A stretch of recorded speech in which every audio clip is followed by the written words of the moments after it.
Right, okay guys, so today I just thought I'd run you through some some changes I've made on my own swing, just to show you how with the correct movements hopefully your game could change, and definitely how you release the club and how you look, very similar to the best hitters on tour. So let's have a bit of a look. So you'll have to bear with me. This video here on the left, I mean, it says June 2010. Not exactly sure if that's correct, but it's definitely a few years old. This was just kind of when I started to change the technique. Not to this. I did a little bit of the plain truth first, and before I started looking at the elite swings on tour and how the elite players moved.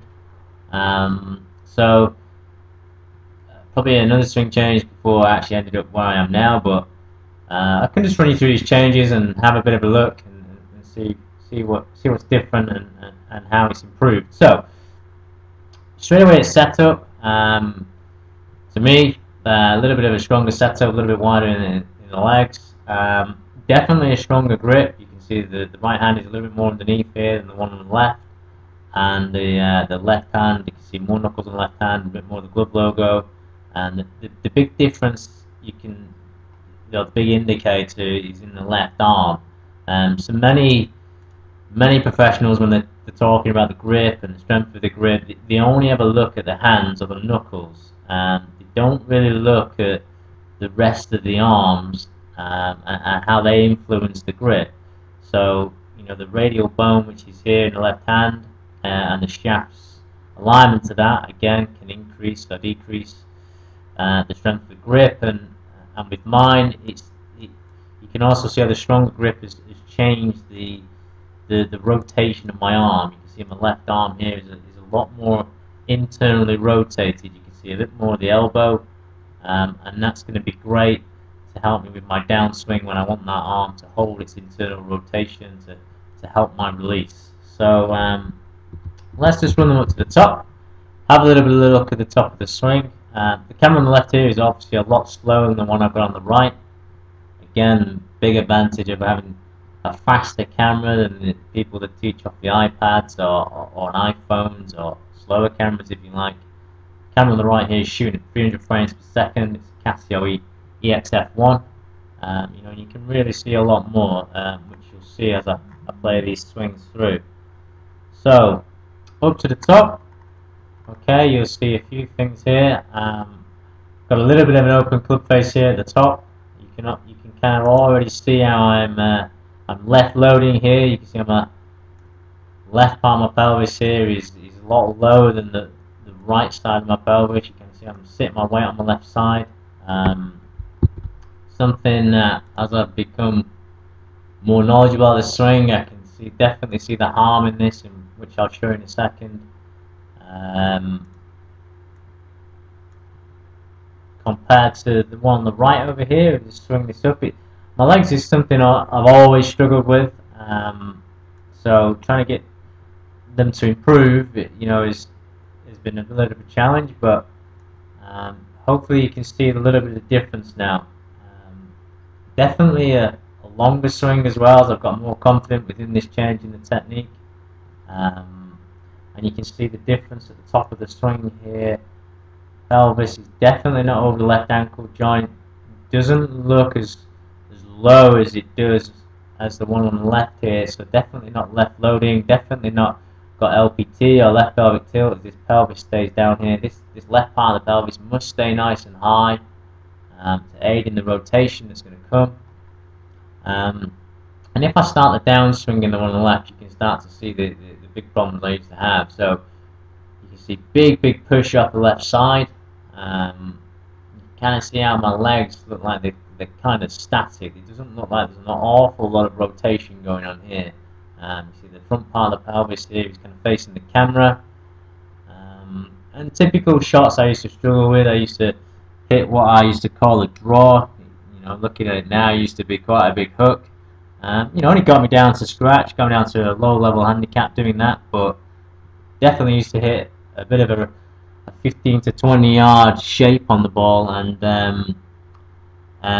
definitely struggle with a 3-iron. If you'd put me a 3-iron in my hand or a 4-iron, I wasn't overly confident that I was going to hit it, right on the middle. And again, if I just run this down, you can see this green line at the front here is one that you really shouldn't be going through. Once you make your initial start of your downswing, your initial transition, that should be it. You shouldn't really be going any further left than this, and you can kind of see how I just continue to slide straight through that line. You can see I'm drifting off the line on the right here.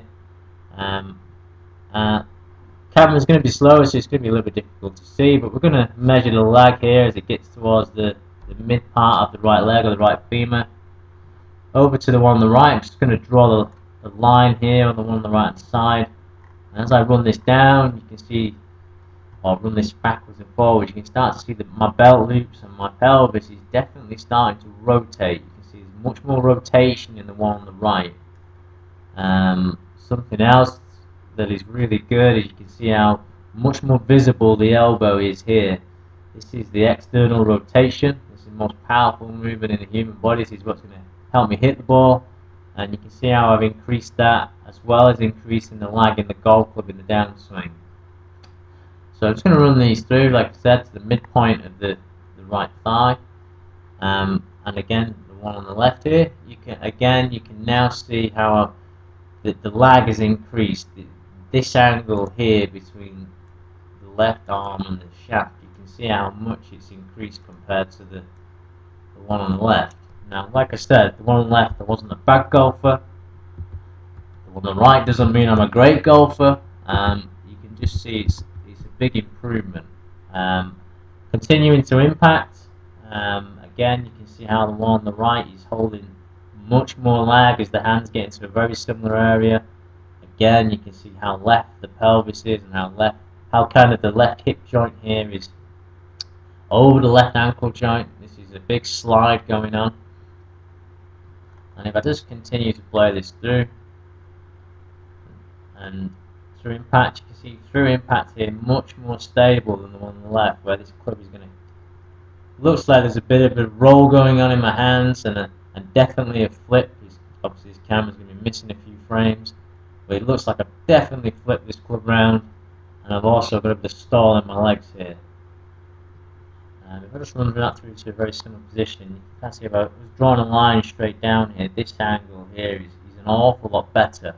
Much more stable, not as much rolling going on in the wrists, and definitely not as much flipping going on in the hands. And you can see much better rotation in the body, much better rotation in the pelvis and the lower spine than the one on the left. Still got a bit of work to do. It's not a finished article by any stretch of the imagination, but I'm quite happy where it is at the moment. Quite happy with how I'm playing. So hopefully, you can just see can be achieved with the right information and a bit of practice.